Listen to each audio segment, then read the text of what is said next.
Cuando las mujeres sobrevivientes de violencia deciden denunciar, se enfrentan a otro ciclo de violencia institucional.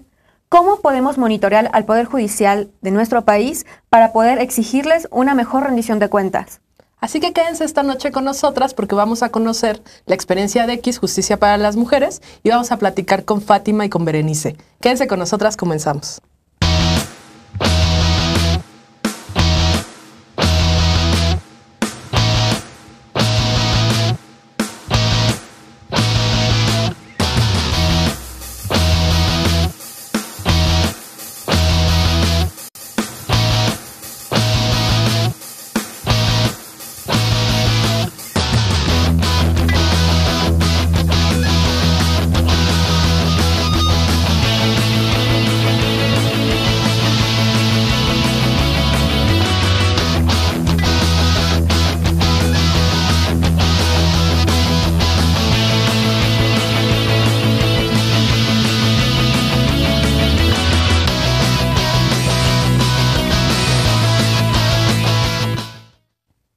Hola, ¿qué tal? Feliz Año Nuevo. Nosotras seguimos de Feliz Año Nuevo, todavía instalándonos en la normalidad. Feliz 2016. Yo soy Lulú Barrera. Y yo soy Perla Vázquez. Y bueno, el día de hoy estamos con Fátima Gamboa y con Berenice de X Justicia para las Mujeres.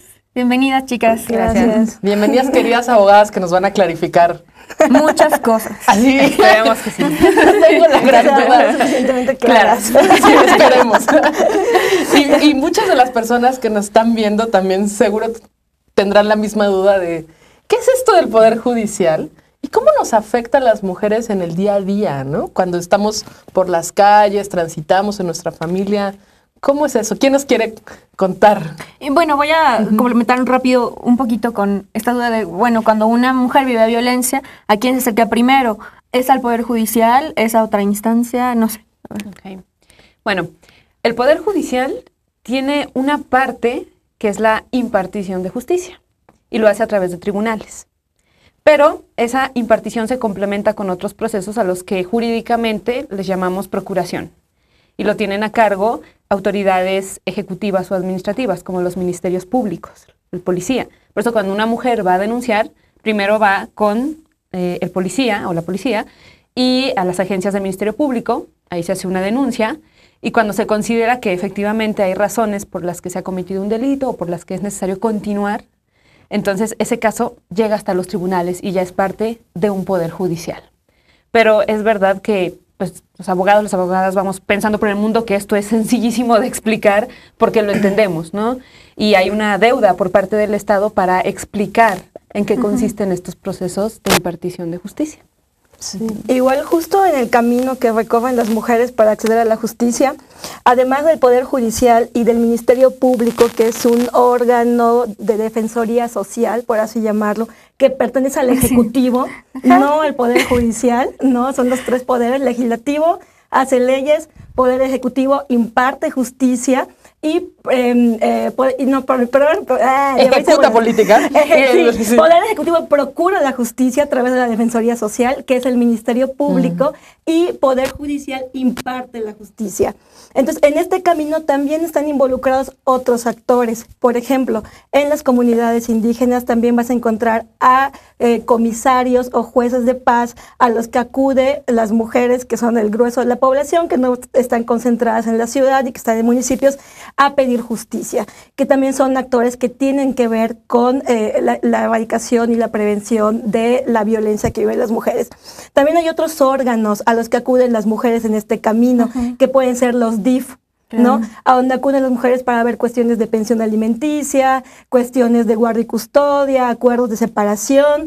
También encontramos otra amalgama de institucionalidad que pertenece al Ejecutivo, a los ayuntamientos, que son los institutos municipales de las mujeres y los centros de justicia. Todos ellos de alguna manera están encargados de atender a las mujeres que viven situaciones de violencia, de darles respuestas adecuadas, más sin embargo vemos cómo en esta amalgama institucional se van repitiendo las funciones, de tal manera que al no tener clarificadas estas funciones hacen que las mujeres vayan de un lugar a otro sin recibir una respuesta adecuada y lo más importante, quedarse en un procedimiento administrativo y no poder acceder justo al Poder Judicial, que sería como el último eslabón, ¿no? En el camino que recorren las mujeres para poder realmente hacer efectivos estos derechos. Y sobre todo hacerlos efectivos cuando han sido violados, que es cuando recurren particularmente al sistema de justicia, ¿no? Claro. Y bueno, en esta cadenita de acceso a la justicia, por ejemplo, ya vimos que la primera parte es la procuración de justicia, ¿no? Los ministerios públicos.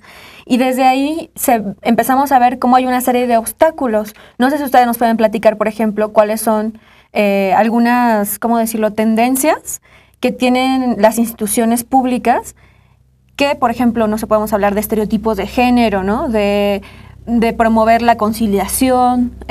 ¿Cuáles son los principales problemas que se presentan tanto en la procuración como en la impartición de justicia? Claro, el primer problema es que no se entiende qué es este sistema. Claro. Ese es el primer obstáculo, que sea un lenguaje tan ajeno al grueso de la población que cuando a la gente tú le mencionas, oye, ¿conoces qué es el Poder Judicial? No tengo idea, ¿no? Y piensan en las agencias del Ministerio Público. El ámbito penal, cuestiones como delitos, son los que inician con la procuración en las agencias del Ministerio Público. Pero no necesariamente tienes que pasar por ahí. Puedes acudir cuando tienes un conflicto directamente a los tribunales. Y digamos que el punto más fino de poder acudir a un tribunal es que el resultado que te da un tribunal, la famosa sentencia o resolución, es obligatoria, tanto para otra persona particular con la que te conflictuaste, como si estás denunciando a una autoridad. Y digamos, ese sería el por qué es tan valioso para una persona. ¿Qué obstáculos tienes? Bueno, si hablamos de tribunales, por ejemplo, hablamos de obstáculos económicos, ¿no? Si estamos pensando, por ejemplo, en estadísticas, el 60-70% de la población en México, el trabajo doméstico lo realizan las mujeres. Por lo tanto, es un trabajo no reconocido económicamente, no tienes ingreso. Tienes el ingreso familiar, que no es formalmente un ingreso propio. Entonces, cuando quieres denunciar y sabes que necesitas abogado, abogada, pagar servicios legales, de alguna forma, fotocopias, por supuesto, de iniciar un proceso, de saber a dónde vas, hasta para pagar un transporte, ¿no? Una comunidad indígena, trasladarte desde la comunidad y llegar hasta la capital de la entidad a un tribunal, bueno, eso es dinero. Entonces, ahí hay un obstáculo económico. Un obstáculo también de conocimiento. No entiendo a dónde tengo que ir, claro, porque pues, no está difundido ni explicado el sistema en un término coloquial. Entonces, no me da la vida para saber si voy a poner mi escrito en una agencia del Ministerio Público y si es una materia que no era un delito, bueno, el ministerio te va a decir, no, aquí no es competencia. Y bueno, la gente se queda, ¿qué es eso de la competencia, no? Y pues ya gastó su dinero y se quedó sin una solución. Entonces, esos serían dos de los obstáculos muy importantes. Igual yo podría abonar desde la atención a las mujeres, un obstáculo para poder atender los casos de violencia es la misma naturalización de la violencia que las víctimas tienen como introyectado. Cuando me toca atender mujeres, siempre la mayoría de las mujeres, después de leerles como sus cartas de derechos, siempre me dicen, yo no sabía que tenía estos derechos, o yo pensaba que lo que estaba viviendo con mi pareja era mi obligación, ¿no? Luego también hay un problema de desconocimiento, de a dónde tengo que ir, con quién, de derechos. Un problema de desconocimiento que tiene que ver con una falta de cercanía, ¿no?, del Poder Judicial y de la información de tipo judicial y de tipo de los derechos humanos, que no ha contribuido al empoderamiento social, ¿no?, de los derechos. Sí, y ahí yo quería preguntarles que justo lo que estás diciendo es, en un país con tanta desigualdad entre pobres y ricos, el acceso a la justicia se vuelve un privilegio para los que tienen recursos, ¿no? Y entonces, en este sistema, ¿cómo puedes acceder a un abogado si no tienes recursos? ¿Y qué condiciones tienen? Por ejemplo, si ya te costó mucho trabajo asumir que que no es natural que vivas violencia, que es un delito, que lo puedes denunciar, logras llegar, te mandan a 20 oficinas previas de orientación jurídica de el INMujeres, las casas de las mujeres o cualquier otro que vaya pasando por ahí que decía, ahí era, y no, y te mandan. Hasta que logras llegar, ¿cuáles como las condiciones que te enfrentas cuando no tienes condiciones tanto económicas, de transportación o de accesibilidad, pero también en términos de otros dialectos, idiomas? Es que me quedé pensando porque tengo unos amigos decían que los principales como juerga de los que se quedan en el reclusorio son los que no tienen abogados o los que tienen un abogado que como que no podían pagar, ¿no? O que nunca se pudieron defender o que nunca hubo nada, ¿no? O sea, como los O más cómo fue la pobres. defensa que tuvieron, Ajá. ¿no? Claro. Entonces, ¿qué pasa ahí? Como, En México, la Constitución dice formalmente que la justicia es gratuita, es pronta, ¿no? Es expedita. expedita, creo que los hemos escuchado mucho esa palabra. Rápida, ¿no? Siempre Es con los rápida. juzgados, La ajá. justicia es inmediata. Pero te lo dice la ley. Y lo que no hace la ley es darse cuenta justo de que la desigualdad material entre las personas provoca que esa ley no se pueda cumplir. Ajá. Entonces, ya hay mucha investigación respecto a este punto, pero en México, bueno, hablando de los obstáculos, un gran obstáculo por parte de la autoridad es que respondemos a un modelo todavía de hace muchísimas décadas y siglos que no entiende este concepto de igualdad material. Entonces, pues sí, le dicen a la gente, oiga, por ejemplo, pensemos en un juez o jueza del Distrito Federal, ¿no? O de una entidad, de cualquier otra entidad que dice, bueno, yo no veo en donde las mujeres no encuentren el acceso a la justicia. Si es muy fácil que lleguen hasta acá, ¿por qué no vienen? Seguro porque no quieren denunciar, porque les gusta vivir así. Entonces, ahí es porque se están dando cuenta solo de la norma, pero no de todas las condiciones de contexto que impiden que las mujeres lleguen y denuncien efectivamente. Ahí pues se necesita una respuesta no solo institucional, sino una respuesta por parte de sociedad civil para hacer presión. Mientras más conoces cómo funciona un derecho, te empoderas para poder exigirlo. sí. Claro. Y bueno, creo que justamente más adelante vamos a platicar acerca de qué herramientas está utilizando X Justicia para las mujeres para hacer este monitoreo social y poder exigir. Mientras vamos a hacer un corte, estamos en Luchadoras, estamos platicando con X Justicia para las mujeres acerca de impartición de justicia con perspectiva de género y transparencia. Regresamos.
El comercio internacional vía marítima ha tenido un boom en todo el mundo a partir del uso de los contenedores. Pero de todos los contenedores que circulan día y noche por los 4 puntos cardinales, aproximadamente solo el 2% de esos contenedores es revisado. Lo que ha ocurrido es que los cárteles han visto en los barcos y en esos contenedores la vía más efectiva para trasladar sus drogas a cualquier punto del planeta.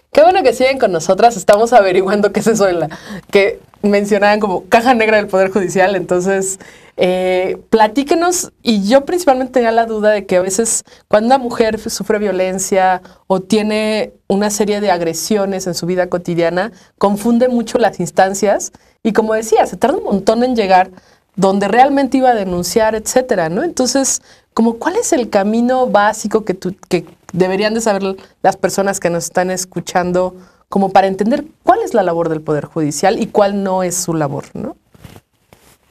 Pues yo creo que de entrada no hay un camino básico, ¿no? El camino básico depende de varios factores. Uno, la situación en la que esté la mujer, atravesada por una cuestión de raza y por una cuestión de clase. No va a ser el mismo camino que recorra una mujer que se encuentra en una comunidad y que va a requerir de otra ayuda institucional y de organizaciones para acceder al Poder Judicial, y además de la situación de violencia que esté viviendo, pero sobre todo de lo que ella quiera. Porque ella puede querer un castigo y entonces su camino va a ir más allá a la materia penal. Puede requerir una separación o una orden de protección y entonces va a tener varios caminos. Puede irse a materia penal, al Poder Judicial o al Ministerio Público según la legislación, ¿no?, de su estado.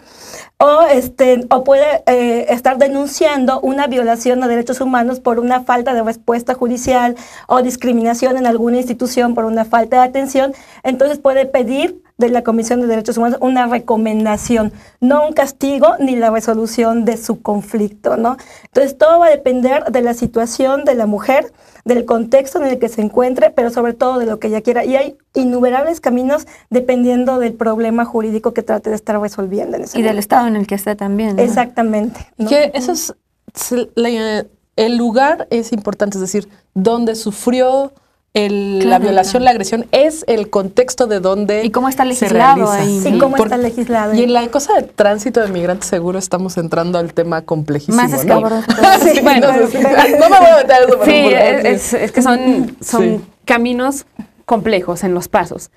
Pero algo que debe quedar muy claro y que es sencillo que entienda la población en general es, hay dos caminos generales para pedir justicia. En el ámbito del derecho llamamos a uno justicia jurisdiccional, la que se lleva ante tribunales de cualquier materia, tribunales penales, civiles, familiares, fiscales, administrativos.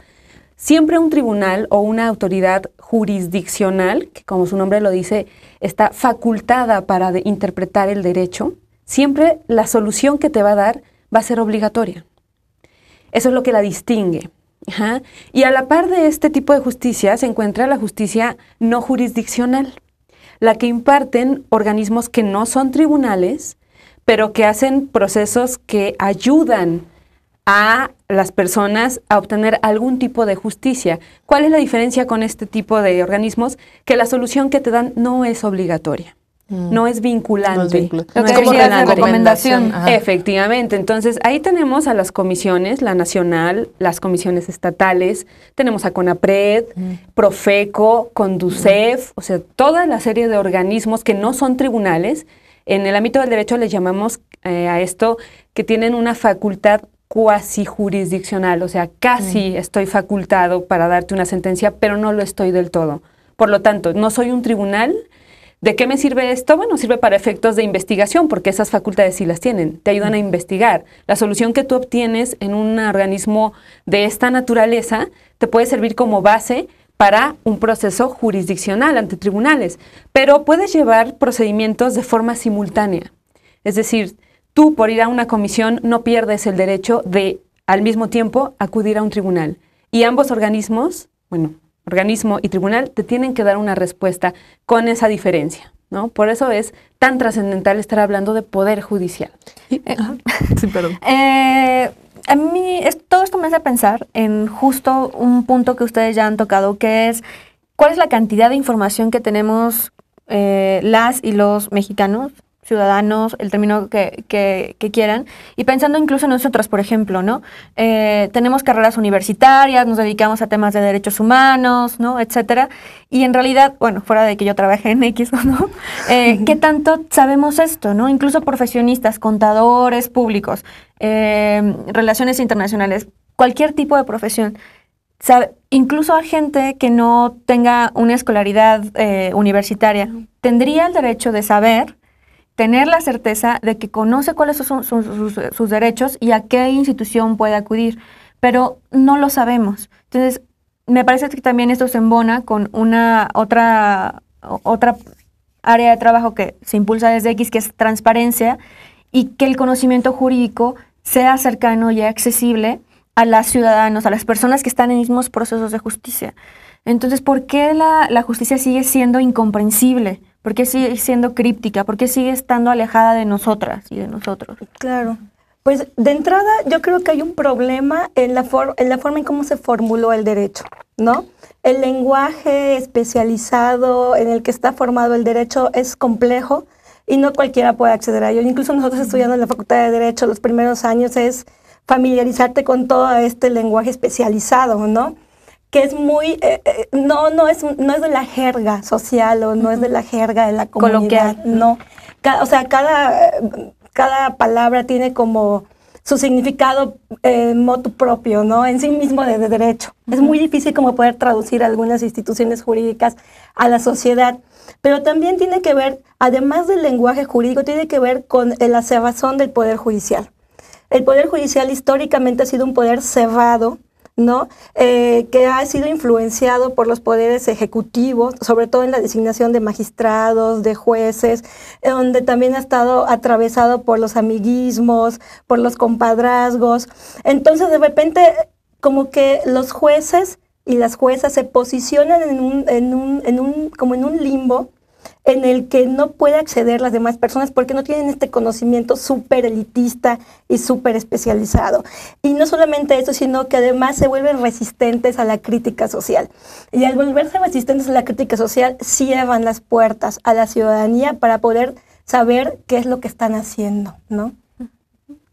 Ahora, tenemos que empezar a acostumbrarnos como sociedad a hablar de derechos y obligaciones, pero no solo de la ciudadanía, sino obligaciones de la autoridad. El que tú como autoridad no difundas qué haces, ni con qué atribuciones funcionas, ni para qué lo haces, ¿no? Ese es un incumplimiento, una obligación de promover los derechos humanos, o sea, de decir cómo funcionan. Pero la ciudadanía tiene que saber que la autoridad tiene esa obligación para decir, no es mi deber andar investigando en dónde están los tribunales, es tu obligación decir dónde están. Y que se entienda, ¿por qué? Porque si yo lo entiendo, puedo demandarlo, puedo pedirlo, ¿no? No solo en lo individual, sino como colectivo, como sociedad, que se cambie el chip. Porque, bueno, todavía tenemos un resabio colonialista de hace muchísimo, de reverencialismo hacia la autoridad, de miedo, y eso impide que estés empoderado como persona, empoderada, y puedas decir, vamos a invertir. Si yo pago impuestos y tú tienes obligación de responder, ¿no? Tus obligaciones. Y yo me quedé pensando un poco en que también somos como muy nuevos en términos de ciudadanos con la experiencia de un tercer poder. Sí. Porque creo que, o sea, estaba tratando de recordar que todo el cuestionamiento con el Congreso hace 3 periodos presidenciales era, por fin va a haber un contrapeso, ¿no? Y yo creo que ahí, en toda esta discusión del presidencialismo, cómo ha influido en el sistema político mexicano, que es un presidencialismo totalmente centralizado, elitista, con familias políticas, muy patriarcal, cómo el legislativo iba a ser como la opción de equilibrio, pero quedaba muy ausente en las discusiones el Poder Judicial.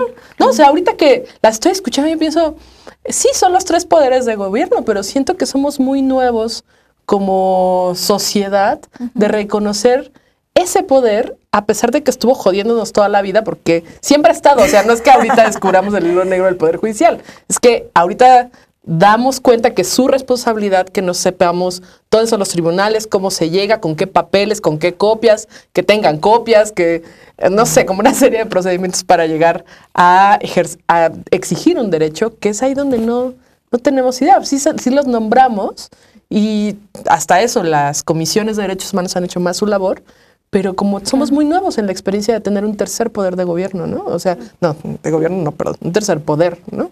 Que es el judicial. De hecho, desde X Justicia realizamos unas encuestas al azar a mujeres y a hombres también, y nos dimos cuenta que de las personas entrevistadas, el 60% no sabía qué era el Poder Judicial y efectivamente confundía al Poder Judicial con el policía, con el Poder Legislativo, ¿no?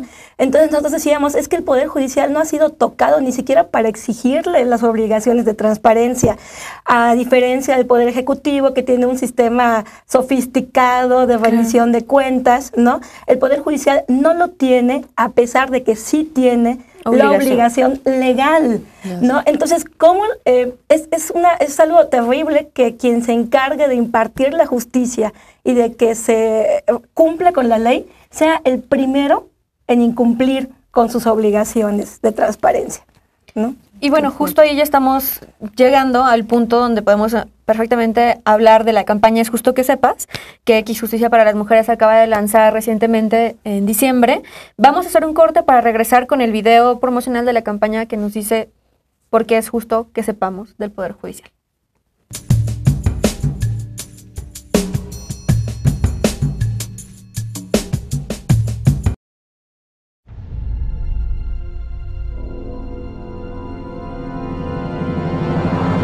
Rompeviento TV. Periodismo crítico e independiente.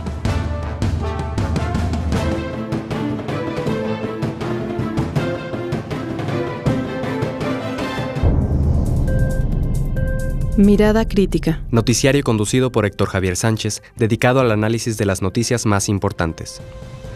La Cuadratura del Círculo, un espacio conducido por Daniel Gershenson, dedicado a la defensa de los derechos humanos, el medio ambiente y el patrimonio cultural. Lo que Rompeviento se llevó. Un programa presentado por Jesús Taylor, dedicado a los amantes y adictos al cine. De este lado, periodismo desde abajo, desde la cercanía con los procesos y movimientos que marcan nuestro tiempo. Conduce la periodista Blanche Petrich. 0 decibeles. Programa que registra los sonidos y píxeles de la escena musical contemporánea. Conducen Luis Cortés y Santiago Flores. Perspectivas. Programa de entrevistas conducido por Ernesto Ledesma sobre la situación política y social dentro y fuera del país. Serapaz. Un espacio para el análisis de las luchas sociales y los procesos de paz en México. Conducen Pablo Romo, Alberto Solís y Citlali Hernández.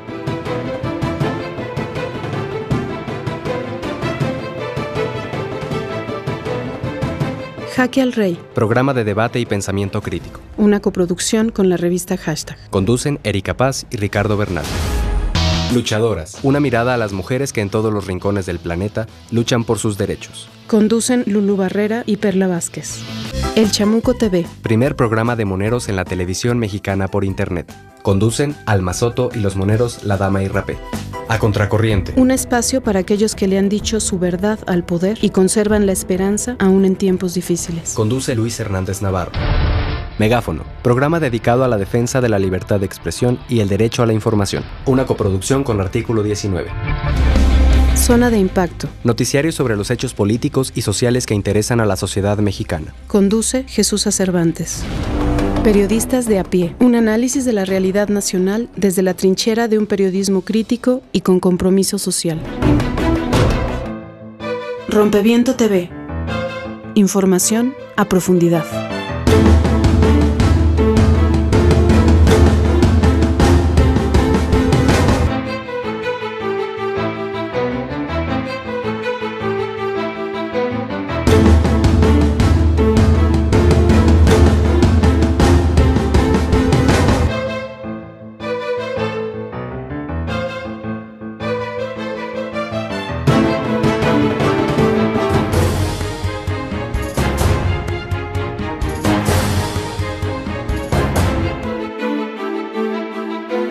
Rompeviento TV rompe fronteras y llega a Oregón y California.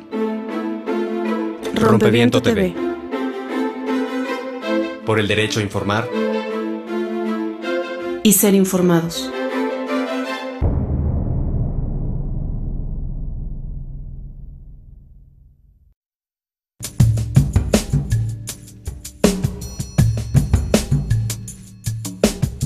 Estamos de regreso en Luchadoras, en Rompeviento, televisión por internet. Y bueno, estamos con X Justicia para las Mujeres. Vamos a ver ahora el video de la campaña Es Justo que Sepas y volvemos para seguir hablando de las obligaciones de transparencia del Poder Judicial.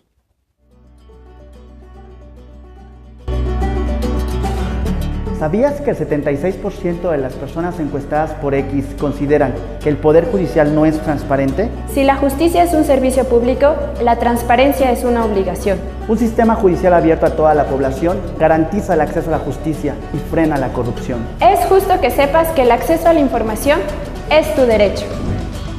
Transparencia es saber si el Poder Judicial cumple sus obligaciones en materia de derechos humanos y el principio de igualdad. Transparencia es saber qué tipo de sentencias se están emitiendo. Las reformas constitucionales de 2011 apuntan a garantizar los derechos humanos y el principio de igualdad. Queremos saber si se están cumpliendo con esas obligaciones. La transparencia es una herramienta para saber si se imparte justicia con perspectiva de género. Es justo que sepas cómo decide quien imparte justicia. Es justo que sepas qué justicia te ampara. Es justo que sepas de justicia. Transparencia es saber cómo funciona tu proceso judicial. Es saber qué hacen y cómo funcionan los tribunales. Es justo que sepas cuáles son las obligaciones del Poder Judicial. Cuando las conozcas, sabrás qué exigir. Cuando sepas qué esperar, sabrás qué exigir. Es justo que sepas sobre tus derechos para poder exigirlos. Transparencia es garantía de la democracia, porque permite la construcción colectiva de soluciones ante los conflictos. La transparencia garantiza la posibilidad de monitoreo de un servicio público. Es justo que sepas que sin el acceso a la información no hay participación ciudadana y sin la participación no hay democracia. Es justo que sepas de justicia.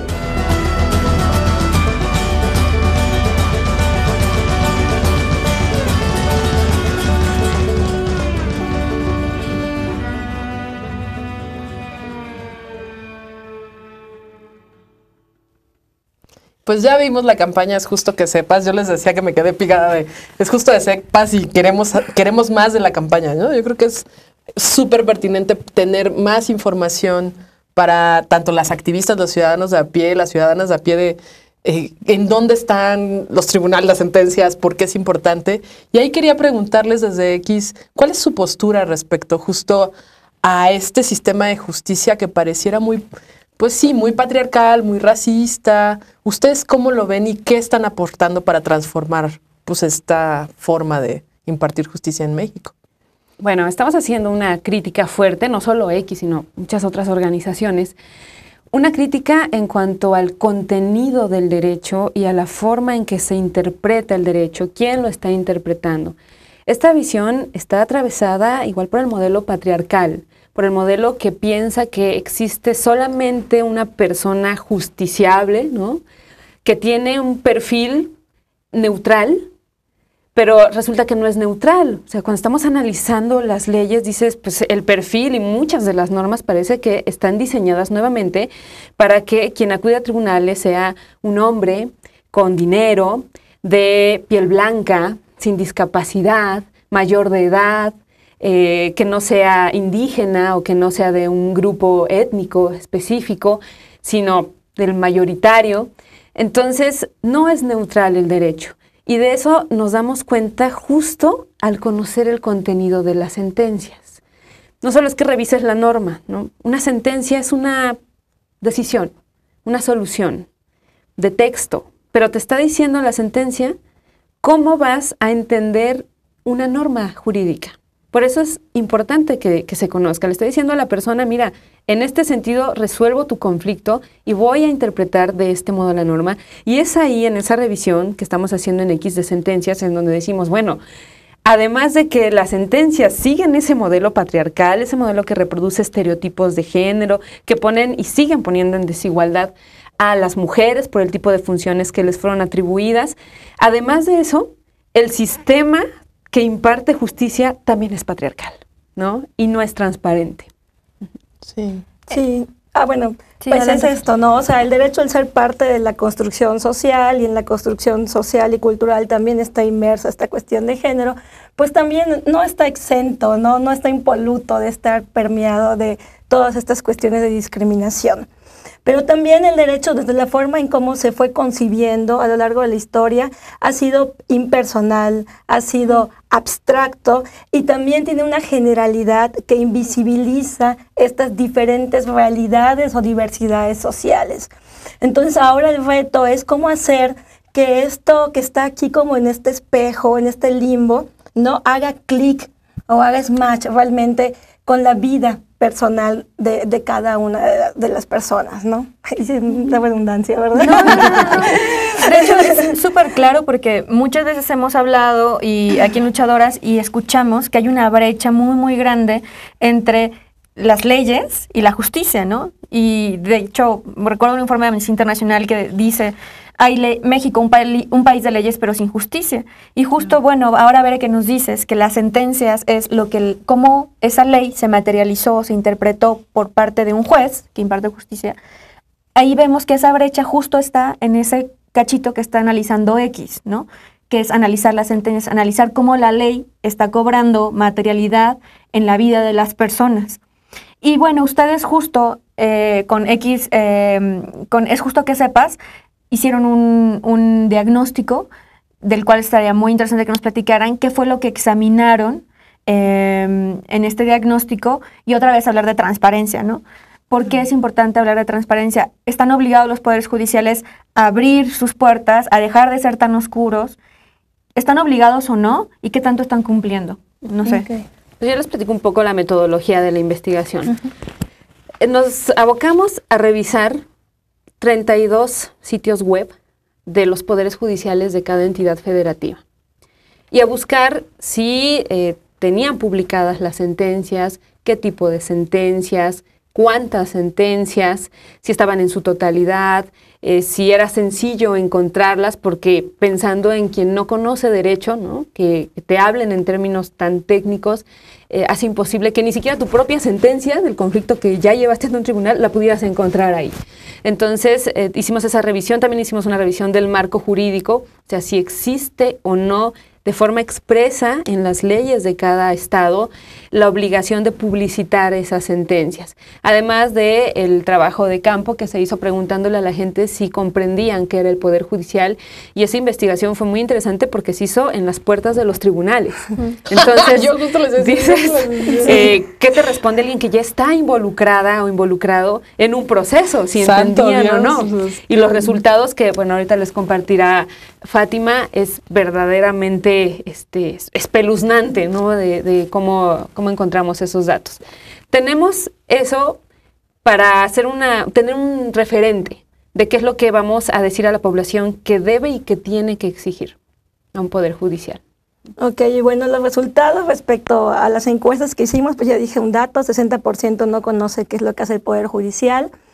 70%, digo, no tengo el dato, pero estaban en 70% de las mujeres que estaban involucradas en procesos judiciales y que estaban haciendo fila para entrar a los tribunales, no conocía el lenguaje jurídico, pero hicimos tres preguntas acerca de si conocía qué era, creo que un acuerdo de admisión, una provisión precautoria, y otra palabras jurídicas que son que debes de saber si estás inmersa en un proceso. Entonces estas mujeres que estaban llevando un proceso decían, pues no sé. Y incluso les preguntamos, ¿y sabe usted en dónde está parada? Y te decían, pues aquí voy a resolver mi problema. Pero incluso no sabían que el edificio donde estaban paradas era del Poder Judicial, ¿no? Entonces era como o es para estas mujeres y para la mayoría de las mujeres y la población en general, como entrar a un cuarto de operaciones sin saber siquiera qué es lo que te van a hacer. Claro, y quién te lo va a hacer y por qué te lo van a hacer. Entonces imagínate la incertidumbre jurídica, ¿no? en la que están sujetas estas mujeres por este desconocimiento. Ahora, respecto a los resultados de la investigación, solo quiero decir que trabajamos con 4 principios, ¿no? Todos estos indicadores que nos dijo Bere, los enmarcamos en 4 principios que tiene que tener la información. El de máxima publicidad, que supone que toda la información debe ser publicada a la población. El de accesibilidad, que tiene que ver con el lenguaje, pero también tiene que ver con los formatos, ¿no? Y qué tanta cercanía tiene esta información a la sociedad. El principio de oportunidad, que tiene que ver de cómo, mientras se va generando la información, se tiene que ir subiendo periódicamente, ¿no? En este caso a la plataforma, y cómo también las versiones históricas tienen que estar ahí contenidas para la revisión, ¿no? Y el principio de completud, que en función de las sentencias lo manejamos en 2 sentidos. ¿Qué tanto se están publicando la integralidad de las sentencias en su versión pública? Y a ver, ¿cuál era el otro? Todas las sentencias. ¿Y qué tal nos están publicando todas las sentencias? Que tienen que dos ver o con tres, no dos o las tres. más bonitas. Las más Exactamente. ¿No? Y los resultados fueron los siguientes. 91% de los tribunales tienen la obligación formal, o sea, legal, de publicar sentencias en sus legislaciones locales de transparencia. Y solamente 3 estados, que son Tamaulipas, Estado de México y Guanajuato, tienen un problema de legislación porque no obligan al Poder Judicial a publicar sentencias, lo cual es tremendamente terrible, porque el Poder Judicial está ahí para impartir y para dar justicia a la ciudadanía, y el no saber qué es lo que están haciendo con el presupuesto, con las asignaciones de magistraturas y jueces y juezas, es como tener un elefante blanco que no sabes qué es lo que está haciendo, ¿no? Te voy a parar un poquito ahí, porque me parece muy grave estos 3 como estados, principalmente porque son uno de los que tienen problemas de violencia muy fuertes. Alertas de género, feminicidios. O sea, Estado de México y Tamaulipas han sido como los terribles. Y Guanajuato. Claro, también tiene alerta. Sí, también tiene una alerta. Perdón que te quería interrumpir porque nos queda poquito tiempo, entonces quería que nos fuéramos un corte para que la siguiente parte de resultados nos los dieras como con su tiempo para no cortarlo. Vale. Entonces quédense, seguimos como entendiendo en dónde se quedó la valoración del Poder Judicial en los estados, y ahorita vamos a conocer más. Regresamos.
Una buena televisión.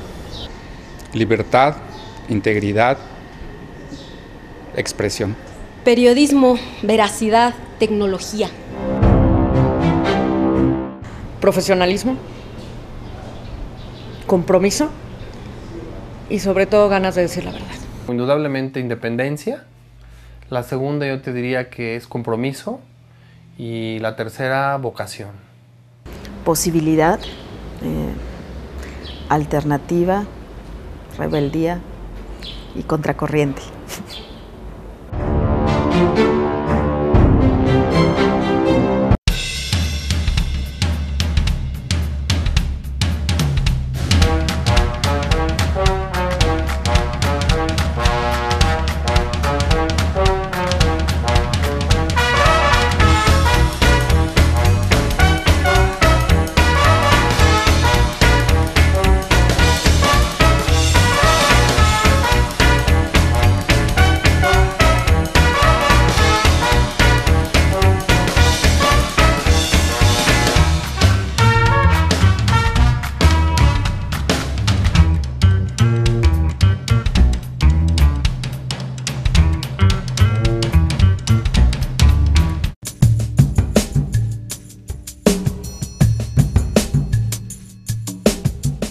Estamos de regreso en Luchadoras y nos siguen compartiendo Fátima y Berenice de X Justicia para las Mujeres más resultados de Es Justo que Sepas, del diagnóstico sobre transparencia judicial. Ok, entonces continúo. De los resultados que obtuvimos, solo 17 estados publican sentencias, pero esto no quiere decir que las estén publicando bajo los 4 principios que ya comentamos, ¿no? y 15 estados, a pesar de estar obligados, incumplen totalmente sus obligaciones de transparencia y no vamos a encontrar sentencias publicadas. Tal vez podamos encontrar links que anuncian sentencias, pero cuando le vas dando y vas siguiendo el camino para llegar hasta ellas, nos vamos a encontrar que es una simulación, que no hay nada, que hay listas de acuerdos judiciales, hay listas de expedientes, estadística judicial, pero no las sentencias en sus versiones públicas. Entonces, en función de esta información que fuimos encontrando, desarrollamos 4 criterios de calificación. Incumplimiento total o simulación, el de insatisfactorio, el de cumplimiento regular y el de satisfactorio. Ningún poder judicial cumplió satisfactoriamente con su obligación de publicar sentencias. Ese es el dato como más relevante. No mames. Más deprimente. Perdón por el no mames, pero ¿cómo? O sea, ¿cuál es el mecanismo de sanción al incumplimiento del Poder Judicial? ¿No? ¿Quién sanciona? Ajá. El Poder Judicial. El Poder Judicial. Claro. Y entonces, yo creo que ahí tiene mucho sentido y como ahora me suena como muy coherente. ¿Por qué una campaña frente a este incumplimiento y esta... opacidad? ¿La sanción ciudadana es viable? ¿No? Claro. A ver, el que tú sepas qué es una sentencia y cuál es el contenido, le ayuda a la población a entender cómo está interpretando una autoridad una norma. Ajá, es decir, mira, en todos los juicios de alimentos o de guardia y custodia de niños y niñas, este tribunal y en particular este juez o esta jueza está dando este criterio y su criterio es sexista. Y entonces empezar a pelear esos mecanismos de sanción. Sí, porque van en contra de una serie de legislaciones de materia de derechos humanos para proteger a las mujeres, bla, bla. Efectivamente, y de denuncia, ¿no? De denuncia ciudadana. Ahora, desde el ámbito de quienes litigamos, tú puedes ir comparando, ¿no? Y decir, bueno, ¿ya para qué hago una demanda con estos mismos criterios cuando ya sé que este tribunal está resolviendo en este sentido? No me voy a desgastar, ¿no? Ya no tengo las 50 demandas parecidas contra el IMSS porque no sirve y te evitas la justicia de machote. La justicia de formato, en donde nada más le cambian el nombre a tu sentencia. De machote y de machote. Y de machote. De machismo. De machote y de machismo. De machote con mayúsculas, ¿no? Con los dos. Efectivamente. Entonces, da seguimiento, o sea, vas fiscalizando el funcionamiento. Y tú puedes hacer cambios en ese sentido, decir, a ver, o sea, justo puedes hacer la cosa de jurisprudencia, de decir, estos 20 casos los resolviste igual, con las mismas normas o interpretación que va en contra de la legislación que está en la materia, no puedes seguir así, o sea, sí puede ser como... te cambio los argumentos, te voy a hacer una demanda con distintos argumentos para ver qué resuelves. Ahora, desde el aspecto de la autoridad, te visibiliza la falta de capacidades técnicas. ¿Por qué? Bueno, pues a la ciudadanía no nos da permiso de decir, ¿sabes qué? No conocíamos el derecho, señor juez o jueza, no me sanciones, porque yo no conocía la norma, ¿no? La incumplí por eso. Pues a la autoridad debería hacer lo mismo. Claro. Tú no la conoces, pero tenías obligación de conocerla, entonces una sanción, igual que sucede con la ciudadanía, una sanción porque no conoces lo que debes conocer para interpretar el derecho. Y detectar casos de corrupción, por ejemplo, como un juez o jueza está conservando una interpretación y de repente en el caso 5 hace la interpretación contraria. ¿Por qué en ese caso sí, no? O sea, ¿qué pasó ahí? ¿Error técnico? ¿Hubo una mordida? ¿O por qué? Entonces, te facilita mucho en estar fiscalizando a la autoridad jurisdiccional y hacer exigibles sus capacidades, lo que debe cumplir.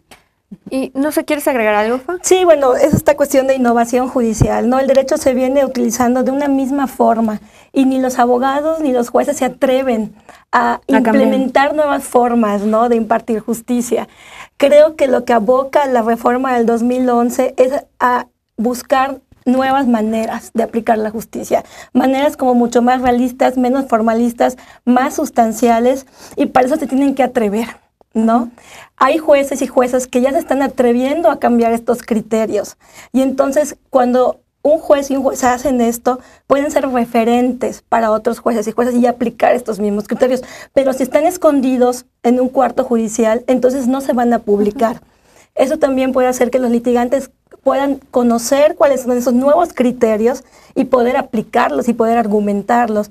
Pero también cuando se sacan las sentencias, se traducen, porque ahí tiene que haber cierta traducción de este lenguaje a la ciudadanía, se pueden romper estos mitos legales que subyacen en el imaginario social y que tienen que ver con la forma en cómo el derecho ha sido construido desde el patriarcado, ¿no?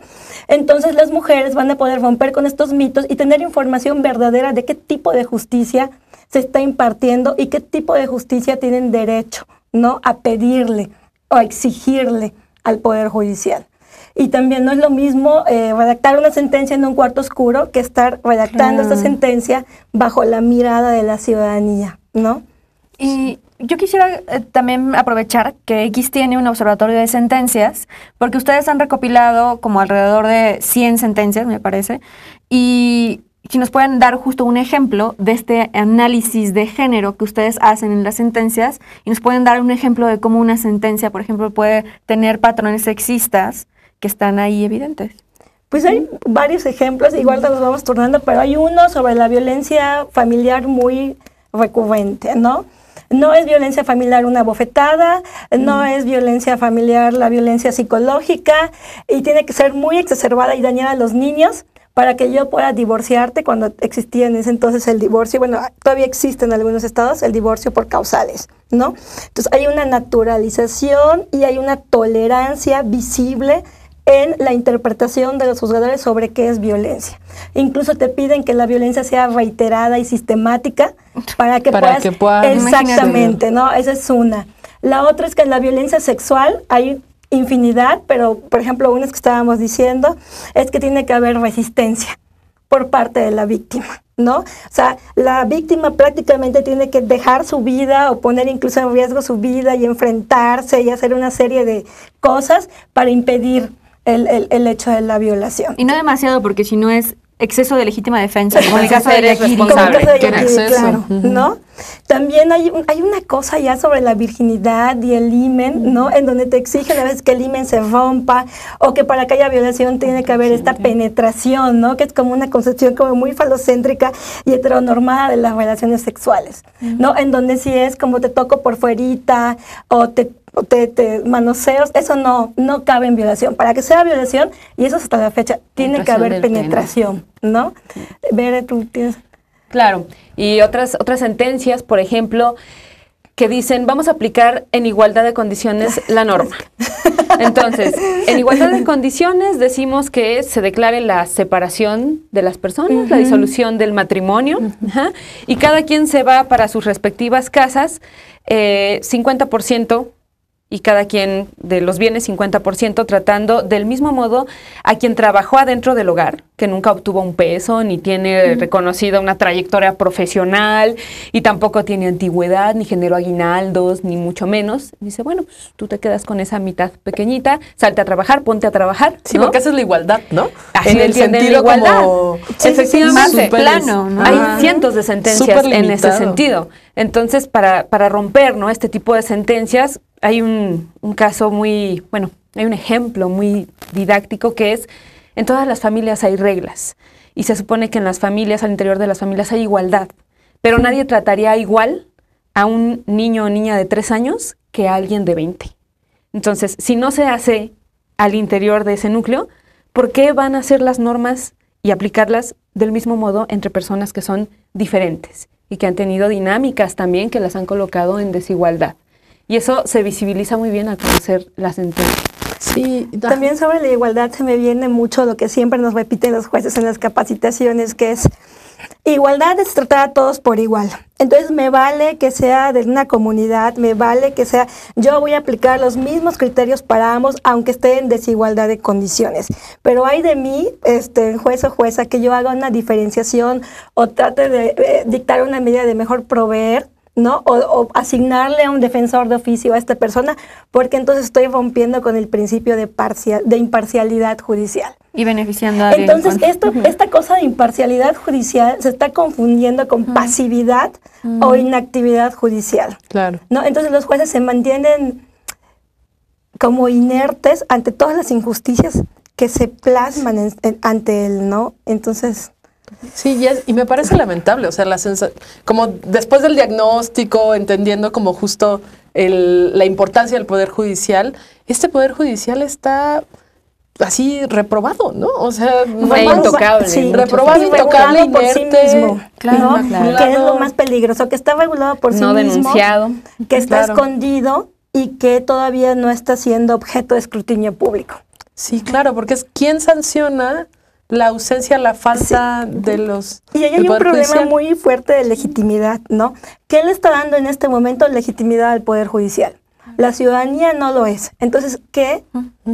¿O cuáles son los hilos, ¿no? que están moviendo al Poder Judicial? Y además, ¿cuántos procesos realmente llegan a una sentencia? Son poquititos. De hecho, ¿no? llegan a una sentencia justa, claro, ¿no? Sí. Una sentencia... O sea, todos invariablemente son esas dos, llegan. ¿No? Lograr llegar al proceso de un abogado, luego lograr llegar a una sentencia y luego saber si esto fue justo.